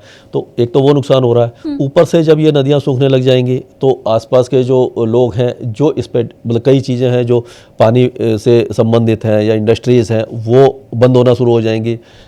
मिटिगेशन के लिए कुछ करना पड़ेगा उनको, लेकिन यह है कि काफ़ी जनता बेरोजगार हो जाएगी, उनको पलायन करना पड़ेगा, नई नई जगह ढूंढनी पड़ेंगी, तो मतलब नुकसान काफ़ी ज़्यादा है। मैं जोशीमठ को लेके भी आपसे ख़ास तौर पर समझना चाहती हूँ सर, क्योंकि बीते दिनों हमने देखा कि जोशीमठ में मकानों में दरारें आ गईं। ये भी कहा गया कि जोशीमठ पूरा ख़त्म हो जाएगा। वहाँ के लोगों ने एक बहुत बड़ा आंदोलन जैसा भी चलाया, लेकिन मीडिया में उससे बहुत जगह मिल नहीं पाई। हाँ। जोशीमठ इलाके के खासकर उसके आसपास का जो इलाका है, क्या वाकई वो एक ऐसी जगह पर बसा हुआ है जो कभी भी तबाह हो सकता है? देखिए, एक तो ये बात है कि टेक्टोनिक प्लेट हैं यहाँ पर, जो एक इंडियन प्लेट और यूरेशियन प्लेट, मतलब कि आप जो भूकंप जो आते हैं लिथोस्फीयर में, जो ऊपर से आपको संरचना दिखती है पृथ्वी की, वैसी नहीं है। नीचे 9 बड़ी बड़ी प्लेटें हैं, मतलब कि एक टुकड़े हैं जो लिथोस्फीयर में आपस में तैर रहे हैं और एक दूसरे से कोई अपोजिट चल रहा है, कोई दूर जा रहा है, कोई लेटरल रगड़ रहा है। तो ये जो उत्तराखंड, हिंदुकुश से लेकर के अरुणाचल प्रदेश तक, ये एक तो टेक्टोनिक प्लेट है। अब जोशीमठ की बात करें तो हो सकता है कि वहाँ पे कुछ टेक्टोनिक प्लेट का ही वो हो जो मूवमेंट हो रहा हो, या फिर जो टनल्स वगैरह बन रही हैं, यानी कि आप देख रहे हैं कि पहाड़ों को काटा जा रहा है और उसमें बहुत बड़े बड़े विस्फोट करते हैं, तो उनका भी असर हो सकता है कि ये जो दरारें आ रही हैं और जो शिफ्टिंग हो रही है जो ज़मीन की जो अपर लेयर की, तो ये काफ़ी ज़्यादा खतरनाक है कि उस समय मतलब इन सब का असर हो सकता है। तो ये कई फैक्टर हैं जो इसको एक तरह से आप कह सकते हो कि उसका असर यहाँ पर दिखाई दे रहा है। तो अगर जोशीमठ और उसके आसपास के इलाकों में इस तरह का अगर ये और ज़्यादा होता रहा, तो जो बड़े बड़े मकान हैं, जो पक्के मकान हैं, वो भी गिरने लग जाएंगे और लोगों को वहाँ से भी पलायन करना पड़ेगा। तो ये एक चिंता का विषय है। हमने अभी तक मुझे लगता है छोटे शहरों की तो बात कर ली है, जोशीमठ की बात की, कुछ बड़े जो हमारे महानगर हैं उन्हें लेकर भी रिपोर्ट्स ये कह रही हैं कि आगे आने वाले समय में वो बिल्कुल विलुप्त हो जाएंगे। इनमें अगर डाउन टू अर्थ और आईपीसीसी की रिपोर्ट की मैं बात करूं तो मुंबई, चेन्नई, कोलकाता, इन सारे बड़े शहर जो कि समुद्र किनारे बसे हुए हैं, उन्हें लेकर के ये कहा जा रहा है कि अगर ऐसे ही बारिश होती रही और समुद्र तल की ऊंचाई बढ़ती रही तो ज़्यादा नहीं अगले 20 से 30 सालों में ये गायब होना शुरू हो जाएंगे, विलुप्त होना शुरू हो जाएंगे। देखिए, ये विलुप्त तो नहीं होंगे। इसमें क्या है कि सी लेवल बढ़ रहा है धीरे धीरे और ग्लेशियर पिघल रहे हैं। ग्लेशियर जब पिघल रहे हैं तो उनका पानी समुद्र में आ रहा है। तो जो सी लेवल जो बढ़ रहा है वो सेंटीमीटर्स में बढ़ रहा है। सेंटीमीटर भी काफ़ी ज़्यादा होता है। अगर आप 10-20 साल की बात करें तो अगर वो 1 मीटर भी ऊपर आ गया तो जो बांग्लादेश के दक्षिणी इलाके हैं, जो बिल्कुल ही जो सुंदरबन का इलाका है, वो डूब जाएगा। मालदीव के कई जो आपने देखा होगा टापू बिल्कुल ही समुद्र से के तल के ऊपर हैं, वो डूब सकते हैं। अब मुंबई, चेन्नई और कलकत्ता या गोवा जो भी मतलब किनारे में बसे हुए हैं, इनको बहुत ज़्यादा असर नहीं होगा। मतलब कि कुछ एरिया इसका जो है जो बिल्कुल ही किनारे में है, वहाँ पर पानी बढ़ सकता है। तो इसमें समय लगेगा, लेकिन हाँ, कि उसमें भी कई हज़ार लोगों को इन शहरों से विस्थापित होना पड़ेगा। और अगर पूरे इंडिया की बात करें, यानी कि ईस्ट कोस्ट और वेस्ट कोस्ट की बात करें और पूरे विश्व की बात करें, तो करोड़ों लोगों को विस्थापित होना पड़ेगा। कई टापू ऐसे हैं जो समुद्र तल से मुश्किल से कुछ फीट ऊपर हैं या 1-2 मीटर ऊपर हैं, तो वहाँ पर वो पानी आ सकता है और ये समुद्र तल धीरे धीरे बढ़ेगा। ग्लेशियर, अंटार्कटिका, आर्टिक, सारे ग्लेशियर पिघल रहे हैं, उनका जो पानी है उसके कारण ये समुद्र तल ऊपर बढ़ेगा। तो मतलब काफ़ी करोड़ों लोगों को विस्थापित होना पड़ेगा। ये मेरा सवाल इसलिए भी है सर, क्योंकि जैसे आपने अभी बताया ना कि व्यू अच्छा मिले, इसलिए बिल्कुल गंगा के जी हाँ। नज़दीक या नदी के नज़दीक हम बनाते हैं हाँ। रिजॉर्ट। यही हाल मुंबई, चेन्नई, हर जगह आप बीच किनारे देखिए, धीमे धीमे जो रिजॉर्ट हैं, होटल है, वो आगे जा रहे हैं ताकि सी व्यू मिले लोगों जी को। हाँ, उसका ऐड ही इसी तरह से होता है कि आप वहाँ से बालकनी से आप देख सकते हो, ये देख सकते हो, और वो उसमें ये खतरा भी है। एक तो ये है कि जल स्तर बढ़ रहा है। हाँ। दूसरा ये है कि जो साइक्लोन है, पहले क्या होता था कि साइक्लोन बंगाल की खाड़ी में 7 बनते थे तो 3 अरब सागर में बनते थे। अब अरब सागर भी गर्म होने लगा है, यानी कि जो सी सरफेस टेम्परेचर बढ़ता है उसी के कारण ये साइक्लोन की इंटेंसिटी, फ्रीक्वेंसी बढ़ती है। अब एट पार हो गया है, यानी जितने साइक्लोन वहाँ बनते हैं लगभग उतने अरब सागर में बनते हैं। लेकिन अच्छी बात यह है कि उत्तर पश्चिम दिशा में चलते हैं, तो अरब सागर वाले जो साइक्लोन है वो ये ओमान और यमन की तरफ जाते हैं, लेकिन वो रिकवर भी होने लगे हैं। तो जो गोवा है, मुंबई है और आपने देखा गुजरात तक ये साइक्लोन आने लगे हैं। तो जो समुद्र के किनारे हैं, तो केवल ये समुद्र स्थल के समुद्र का जो जल स्तर बढ़ रहा है, उसके अलावा जो साइक्लोन का असर है वो भी काफ़ी ज़्यादा होने वाला है। तो अगर आप बिल्कुल ही शीशोर पर बना रहे हैं जहाँ पर ज़रूरी नहीं है, तो उन जो रिजॉर्ट हैं या घर हैं या जो भी होटल्स हैं, उनको काफ़ी ज़्यादा खतरा हो सकता है आगे। एक और मार्केटिंग बहुत बढ़ गई है सर कि हमारा एसी 50 डिग्री पे भी ठंडा रखेगा, बर्फ जितना ठंडा रखेगा। और ये मार्केटिंग बढ़ी इसलिए क्योंकि धीमे धीमे हीट वेव भी बढ़ी है, टेम्परेचर लगातार बढ़ रहा है। ये शायद कहा जा रहा है कि 2030 तक नॉर्मल टेम्परेचर ही 2 सेंटीग्रेड तक बढ़ सकता है। ये हमें रिपोर्ट्स में पता चला है। और आईपी ग्लोबल और ESRI इंडिया की रिपोर्ट की अगर मैं बात करूं तो दिल्ली, चेन्नई, सूरत, पटना और भुवनेश्वर में हीट वेव दोगुनी होने की ये बात कर रहे हैं। तो क्या तब ये एसी काम करेगा 2030 में? देखिए, हाँ, ये एसी अब कितना काम करेगा ये तो मुश्किल है बताना, लेकिन ये ज़रूर है कि हीट वेव की जो इंटेंसिटी है और फ्रीक्वेंसी है, ड्यूरेशन बढ़ रही है। पहले क्या होता था कि हीट वेव आती थी, उसके बाद फिर से कुछ वेदर एक्टिविटी हो गई प्री मानसून में, खास करके मई जून में, और उसके बाद में फिर से थोड़ा सा टेम्परेचर कंट्रोल हो जाता था। अब क्या है कि ड्राई वेदर कंटिन्यू रहता है, तो हीट वेव बढ़ रही है, पूरे जो विश्व का टेम्परेचर बढ़ रहा है, एयर टेम्परेचर बढ़ रहा है, उसके कारण ये इनकी इंटेंसिटी, फ्रीक्वेंसी बढ़ रही है। तो और उससे क्या होता है कि जो मार्जिनल लोग हैं, जो जिनके पास ये कूलिंग अप्लाइंसेस की वो नहीं है, नहीं रख सकते, खास करके जो डेली वेज वर्कर हैं, इनको हीट स्ट्रोक का खतरा बढ़ जाता है। और ख़ास करके जो कोस्टल एरियाज हैं, जैसे तेलंगाना की बात करें, उड़ीसा की, कलकत्ता, चेन्नई, मुंबई, जो भी कोस्टल एरियाज हैं, वहाँ पर डिस्ट्रेस और ज़्यादा बढ़ जाता है कि ह्यूमिडिटी ज़्यादा होती है, फील्ड लाइक टेम्परेचर बढ़ जाता है। अगर 35 डिग्री टेम्परेचर है, ह्यूमिडिटी 70% है, तो जो एक्चुअल टेम्परेचर है वो 44-45 के आसपास आपको नज़र आएगा। यानी पसीना सूखता नहीं है, क्योंकि हवा में नमी इतना ज़्यादा होती है, तो आपका जो पसीना है वो सूखता नहीं है। और आप कह रहे हैं 45 डिग्री टेम्परेचर नॉर्मल अब हो जाएगा आगे आने वाले समय? नहीं, मतलब फील लाइक टेम्परेचर जो है, जो बॉडी करेगा, ये कोस्टल एरियाज की बात करते हैं। लेकिन अगर यहाँ की बात करें हम, दिल्ली की या जो अंदरूनी इलाके हैं, यहाँ पर भी टेम्परेचर धीरे धीरे बढ़ रहा है। आप देखेंगे हर साल नए रिकॉर्ड टूट रहे हैं, और हर साल पिछले साल की तुलना में ज़्यादा गर्म हो रहा है। तो अगर यही वो रेट ऑफ वो रहा, इंक्रीज़ रहा, तो जैसे आपने बताया कि 2 डिग्री, तो 2 डिग्री बड़ी बात नहीं है। अगले 20 साल में 2 डिग्री अगर एवरेज टेम्परेचर बढ़ जाता है, तो आप मान के चलिए कि जो एसी पंखे ज़्यादा चलेंगे आपके, और सर्दी सिकुड़ जाएगी। सर्दी का जो है वो धीरे धीरे वैसे ही कम हो रही है। जो कोल्ड डे है या कोल्ड वेव कंडीशन, वो कम हो जाएगी, हीट वेव बढ़ जाएगी। तो ये पूरे हमारे एनवायरनमेंट पे, लोगों की काम करने की क्षमता पर और प्रोडक्टिविटी पर और फसलों पर, सबके ऊपर असर रहेगा इसका। डेविड सुजुकी जो हमारे वैज्ञानिक हैं, उनकी तरफ से कहा गया है कि अब हम उस स्थिति में पहुंच गए हैं कि वापस लौट पाना मुश्किल है। उन्होंने ये कहा है कि पॉइंट ऑफ नो रिटर्न तक हम पहुंच चुके हैं। क्या आप भी ऐसे ही मानते हैं? देखिए, अभी नहीं पहुंचे हम, मतलब ये मेरा पर्सनल वो है। हाँ। वो बड़े साइंटिस्ट हैं, तो मैं कॉन्टेक्ट ही नहीं करूंगा। लेकिन हाँ, क्योंकि कभी भी ऐसा नहीं है, क्योंकि क्या है कि जैसे हमने अभी रिन्यूएबल एनर्जी की तरफ जा रहे हैं। सोलर एनर्जी बढ़ रही है, न्यूक्लियर एनर्जी बढ़ रही है, जो डीजल और इसकी जो गाड़ियां हैं वो धीरे धीरे कम कर रहे हैं, इलेक्ट्रिक कार आ जाएंगी।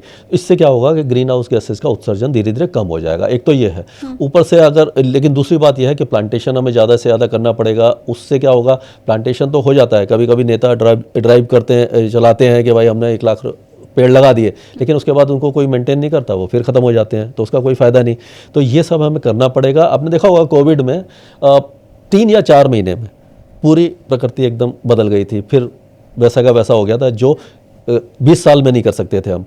तो वो तो ऐसा नहीं किया जा सकता, लेकिन ये है कि हाँ, हम रिन्यूएबल एनर्जी की तरफ जाएंगे और ये जो ग्रीन हाउस गैसेज के उत्सर्जन को अगर धीरे धीरे सीरियसली गवर्नमेंट, सारी जो सरकारें हैं इसको सीरियस लेंगी और लोगों में जागरूकता पैदा करेंगे, तो अभी भी समय है कि हमें समय लगेगा, अगले 10 या 15 साल लगेंगे। आज से अगर हम शुरू करते हैं तो फिर से प्री इंडस्ट्रियल एरा की तरफ हम आ सकते हैं।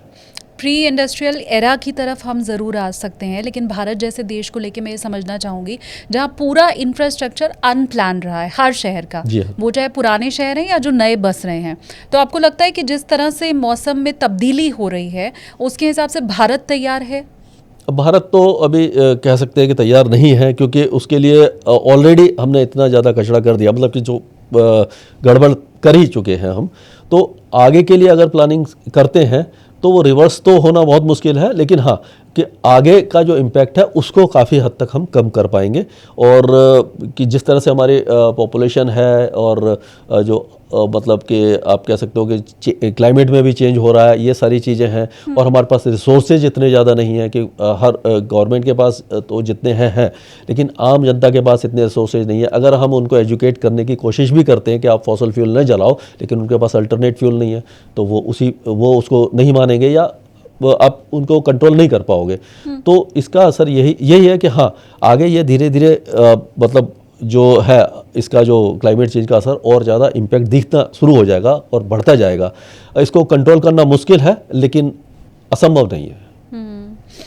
क्या आप, क्योंकि इस बार तो हमने जनवरी से लेकर अभी तक बुरी खबरें ही देखी हैं सर, मुझे लगता है पूरा देश अब प्रिपेयर हो चुका है कि चलो मौसम के लिहाज से कुछ नहीं हो रहा है तो कहीं एक्सीडेंट ही हो जा रहा है, प्लेन क्रैश हो जा रहा है। 2025 कुल मिला के बुरी खबरों वाला रहा है, तो क्या हम अपना माइंड मेकअप करके चलें कि मौसम के लिहाज से 26 भी वैसे ही रहेगा, 27 भी वैसे ही रहेगा, 28 भी वैसे ही रहेगा, कुछ भी हो सकता है?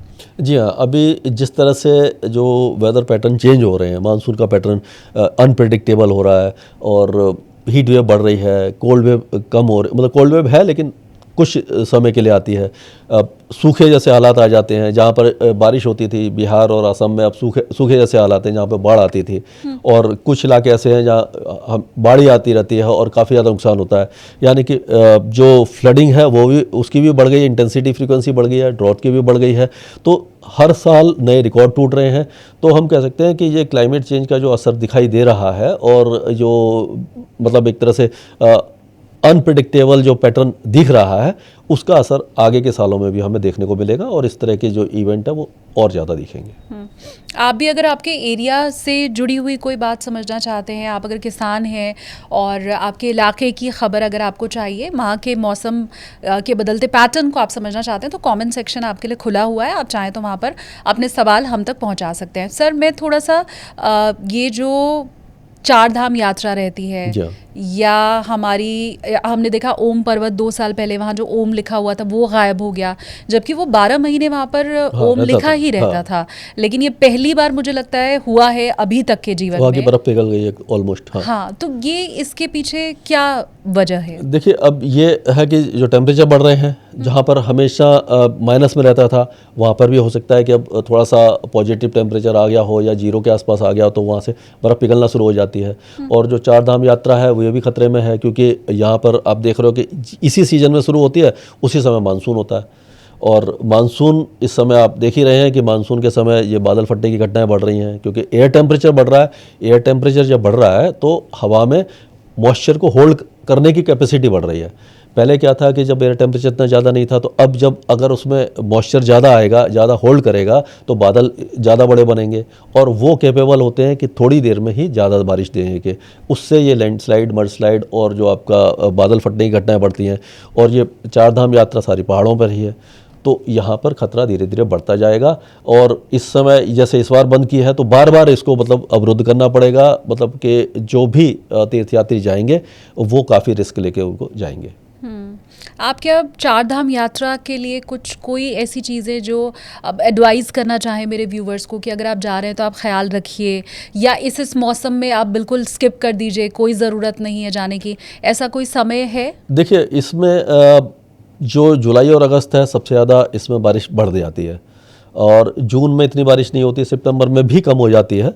लेकिन जब भी जुलाई अगस्त में जब आप जा रहे हैं तो आगे के 5-7 दिन का फोरकास्ट काफ़ी अच्छा मिल जाता है आपको, जिससे अगर आपको पता लगता है कि हाँ, या फिर अगर उसी दिन का अगले दिन का भी फोरकास्ट आपको मिलता है और आपको पता लगता है कि इस एरिया में हैवी रेन होने की संभावना है, तो आप अगर आगे आपको दिख रहा है कि आगे आप जाएंगे तो वहाँ पर हैवी रेन है, लैंडस्लाइड हो सकता है, तो पहले रुक जाइए, थोड़ा सा डिले कर दीजिए, और अगर किसी जगह पर हैं तो कोशिश कीजिए और आगे निकल जाए। मतलब जो जहाँ का आपको फोरकास्ट दिख रहा है, और ये सबसे बड़ी बात है कि आप लगातार जो पाठ पूजा तो आप करेंगे ही जब वहाँ जाएंगे, लेकिन थोड़ा सा अवेयर रहें, और जितने भी मतलब जो वेदर चैनल हैं जो रिलायबल आपको दिखते हैं, हाँ, उसको आप ज़रूर मॉनिटर करें और सतर्क रहें, यानी कि अपने आप को अवेयर रखें कि हम जा रहे हैं भगवान के उसमें तो दर्शन के लिए तो जा रहे हैं, लेकिन अपने आप को भी सुरक्षित रखना ज़रूरी है। तो उससे काफ़ी हद तक आपको बचाव हो सकता है, क्योंकि उसको आप कैंसिल तो करोगे नहीं, लेकिन यह है कि हाँ, आप थोड़ा सा प्रिकॉशन लिया जा सकता है। आपने कहा जो रिलायबल चैनल हैं आप उनके ऊपर नज़र रखिए। अभी मुझे जो समझ में आ रहा है, कोई अलग से कहीं जाके सर्च नहीं करता है, हम सबके मोबाइल में जो एक वेदर साइड में आ रहा होता है, बस हम उस पर क्लिक करते हैं और देख लेते हैं अगले 4 से 5 दिन का फोरकास्ट क्या है। और ये मेरा खुद का अनुभव है, व्यूवर्स का जो है वो मुझे प्लीज़ कमेंट करके बताएं कि वो अमूमन गलत ही निकलता है। हाँ, ये है कि अब देखिए, अब मैं अब स्काई मैट में हूँ तो मैं तो स्काई मैट की बात करूँगा ही, क्योंकि स्काई मैट काफ़ी रिलायबल है। हाँ। तो हमारा जो है अब यूट्यूब चैनल में हम लगातार अगले 3-4 दिन का पूरे भारत का फोरकास्ट बताते हैं, और आर्टिकल हम लिखते हैं, उसके बारे में बताते हैं कहाँ पर रेड अलर्ट है, कहाँ पर क्या है, ये है। और जो मौसम विभाग के जो है इंडिया मेट्रोलॉजिकल डिपार्टमेंट है, उसका भी फोरकास्ट काफ़ी हद तक अच्छा है, क्योंकि जो मॉडल्स हैं वो पूरे विश्व के हैं, एक जैसे ही हैं, उन्हीं को थोड़ा सा इंटरपोलेट करके ये फोरकास्ट किया जाता है। तो आप कह सकते हो कि अगले 3-4 दिनों का फोरकास्ट है वो काफ़ी हद तक सही रहता है, तो उससे आपको काफ़ी मदद मिल सकती है।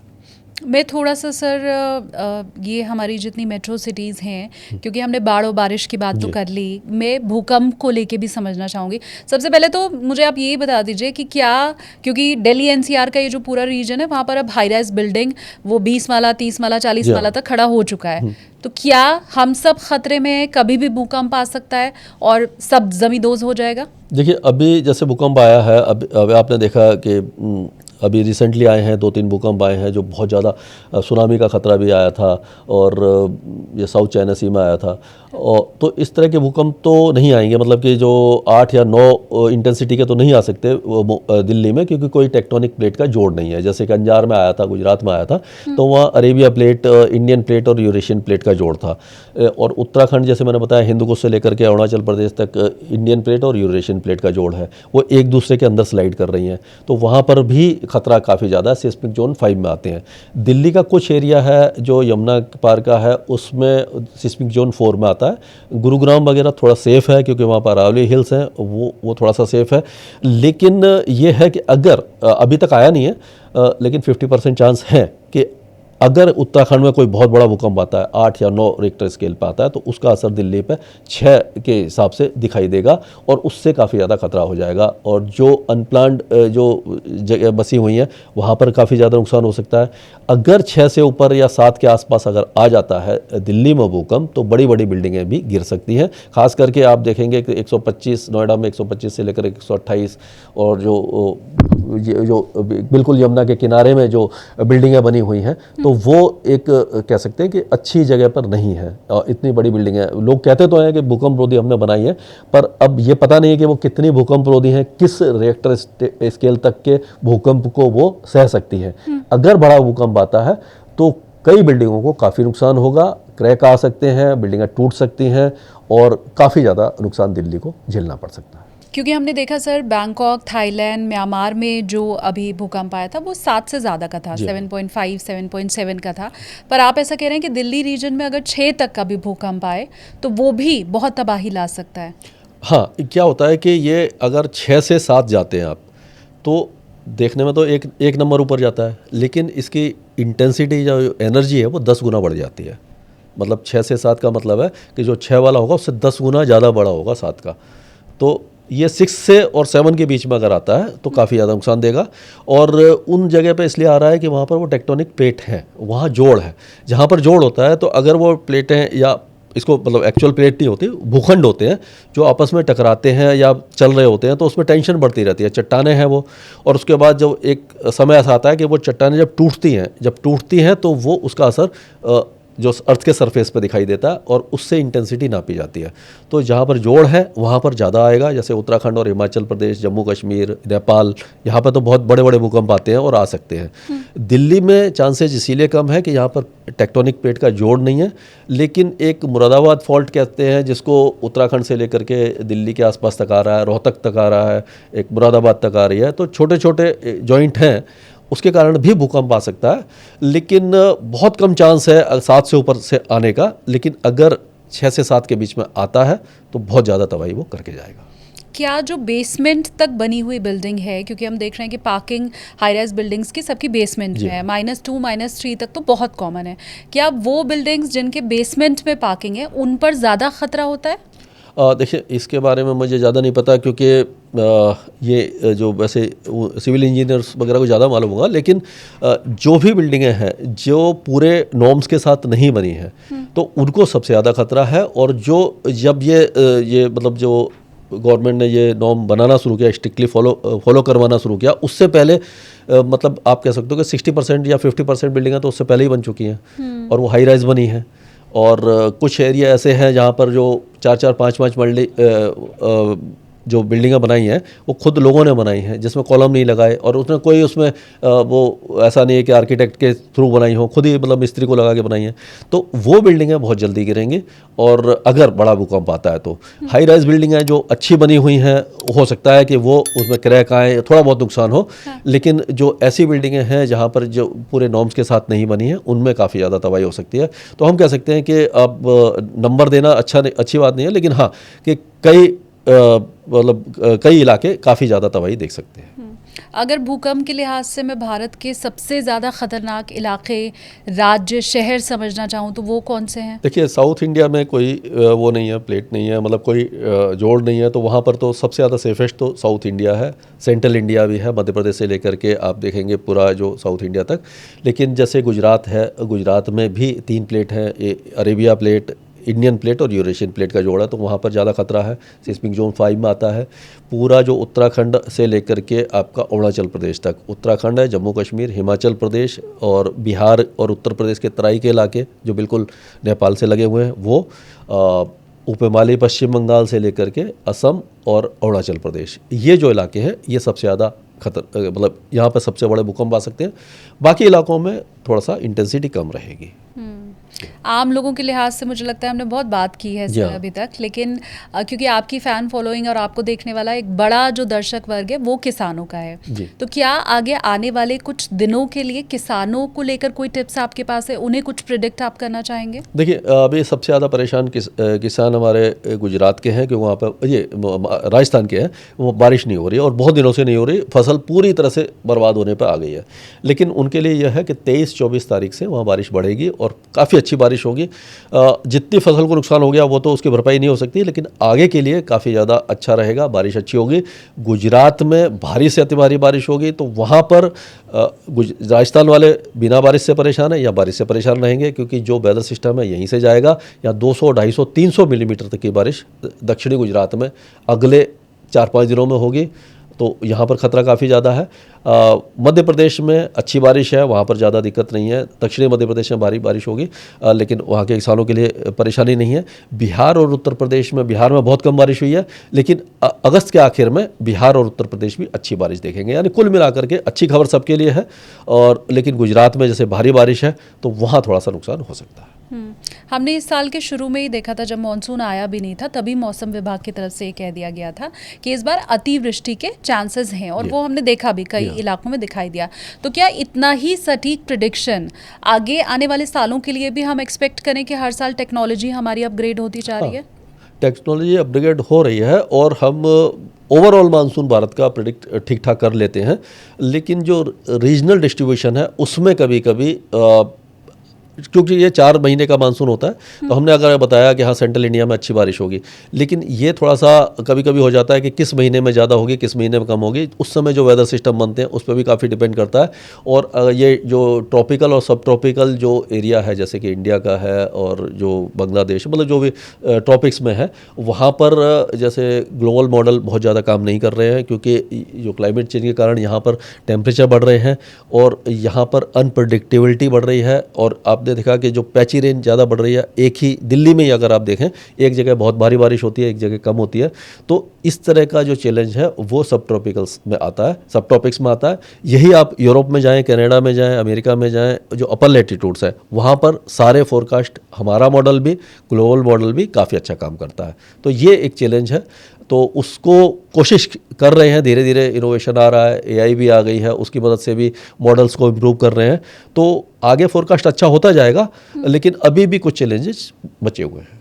मैं अगर एक शब्द में समझना चाहूँ तो क्या ये जो क्लाइमेट चेंज है वो हमें महाविनाश की तरफ लेकर जा रहा है? विनाश की तरफ लेके जा रहा, महाविनाश तो नहीं कह सकते, पर हाँ कि क्लाइमेट चेंज का असर हर मतलब इंसान के ऊपर पड़ेगा, चाहे वो किसान हो या काम करने वाला हो, क्योंकि इंडस्ट्रीज़ पे पड़ेगा, फिशरीज़ पे पड़ेगा, फसलों पे पड़ेगा, फूड ग्रेन प्रोडक्शन के ऊपर पड़ेगा, उनकी क्वालिटी पे पड़ेगा, और मैन आवर्स जो हैं वो कम हो जाएंगे क्योंकि डिस्ट्रेस बढ़ेगा। तो हम कह सकते हैं कि पूरे हर इंसान के ऊपर इसका असर दिखाई देगा और विपरीत असर रहेगा। जब मैंने पिछला पॉडकास्ट किया था सर स्काईमेट के साथ, तब मैंने ये कहा था कि गर्मी की छुट्टियां आ रही हैं और गर्मी की छुट्टियों में लोग घूमने जाते हैं, हाँ। तो उसे लेकर के क्या सलाह है अब? लेकिन इस बार मैं ये पूछना चाहती हूँ कि लॉन्ग वीकेंड तो साल भर रहता है, जी, वो कभी भी फ्राइडे छुट्टी पड़ गई या मंडे छुट्टी पड़ गई तो खास करके लोग गाड़ी उठाते हैं और सीधा पहाड़ों पर निकल जाते हैं। दिवाली पे इस बार 6 दिन की छुट्टी हो जाएगी अगर हाँ। आप 21 तारीख की लेते हो तो। हाँ, तो उसके लिए फिर आपकी क्या सलाह है, और तब भी क्या हमें डर कर पहाड़ों की तरफ बढ़ना चाहिए? नहीं, अक्टूबर में क्या होता है कि अक्टूबर में बारिश काफ़ी कम होती है, क्योंकि सितंबर तक रहती है, उसके बाद फिर नवंबर के एंड से लेकर के दिसंबर जनवरी में वेस्टर्न डिस्टर्बेंस आते हैं। और वेस्टर्न डिस्टर्बेंस का अच्छी बात यह है कि उनका प्रेडिक्शन बहुत अच्छा है। आप 4 या 5 दिन पहले बता सकते हो कि बारिश होगी और अच्छी होगी। स्नोफॉल जो देखने जाते हैं उसके बारे में हम पहले बता देते हैं कि अब स्नोफॉल होने वाला, आप जा सकते हो, तो वो प्रेडिक्शन अच्छा होता है। तो सर्दियों में आप कह सकते हो कि पहाड़ों पर जाना खतरनाक नहीं होता, आप वेदर पहले देख के जाएँ और उसका प्रेडिक्शन जो है बहुत ज़्यादा रिलायबल होता है। ये जो मानसून का है, प्री मानसून का है, ये थोड़ा सा अनरिलायबल है, मतलब इतना ज़्यादा एक्यूरेसी नहीं है। लेकिन वेस्टर्न डिस्टर्बेंस आपको दिखता है कि मेडिटेरेनियन सी से आ रहा है और कब तक पहुंचेगा, कितनी देर तक रहेगा, तो वो आप सेफली जा सकते हो। वैसे तो मुझे लगता है ये ग्लोबल वार्मिंग और क्लाइमेट चेंज ये हमारे हाथ की चीज़ है नहीं, इसके लिए सरकारों को ज़्यादा मेहनत करनी चाहिए। लेकिन फिर भी अगर मैं आपसे टिप्स लेना चाहूँ अपनी जिम्मेदारी निभाते हुए, एक आम आदमी इसमें क्या कर सकता है, तो उसके लिए आप क्या बताएंगे? उसमें यही है कि आप ग्रीन एनर्जी की तरफ जाने की कोशिश करिए। अगर आप अफोर्ड कर सकते हैं तो सोलर पैनल लगवा लीजिए, जिससे कि आप जो रिन्यूएबल एनर्जी को ज़्यादा यूज़ करें। और गाड़ी है तो उसमें इलेक्ट्रिक गाड़ी की तरफ धीरे धीरे जाइए, समय लगेगा लेकिन जाइए उसमें। एसी के जो अप्लाइंसेस हैं उनको थोड़ा सा बहुत ज़्यादा कोई 16, 17, 18 पे चलाते हैं तो 24, 25 पे चलाइए, 26 पे चलाइए, तो भी आपको कूलिंग मिलेगी। मतलब अपना अपना कंट्रीब्यूशन हर इंसान कर सकता है। फॉसिल फ्यूल कम से कम यूज़ करें और कोशिश करें कि जितने अगर आप प्लांटेशन कर सकते हैं, आसपास अगर पेड़ लगा सकते हैं या आपके आसपास जो पेड़ है अगर उसको कोई काट रहा है उनको रोकें। मतलब यह है कि आप कुल मिला करके जो ग्रीन हाउस गैसेज है उसको कम करें, यही आपका कंट्रीब्यूशन हो सकता है। Thank you so much sir, आपने इतना टाइम भी हमें दिया और मुझे लगता है ये वो पॉडकास्ट है जो हर किसी को सीख देने वाला है। कम से कम हम अपनी तरफ से जितना उन्हें जागरूक कर सकते हैं, जितनी त्रासदी और ये अनप्रिडिक्टेबल मौसम से जितना उन्हें बचा सकते हैं, उतनी कोशिश तो भरपूर की गई है। अब इससे लोगों को क्या सीखना है, क्या समझना है, उनका टेक अवे क्या है, वो मुझे लगता है मेरे व्यूवर्स बेहतर जानते होंगे। कमेंट सेक्शन में आप हमें बता भी सकते हैं कि आज आपने महेश सर से क्या सीखा है, आपका टेक अवे क्या है। Thank you so much sir इतना टाइम देने के लिए। धन्यवाद। Thank you.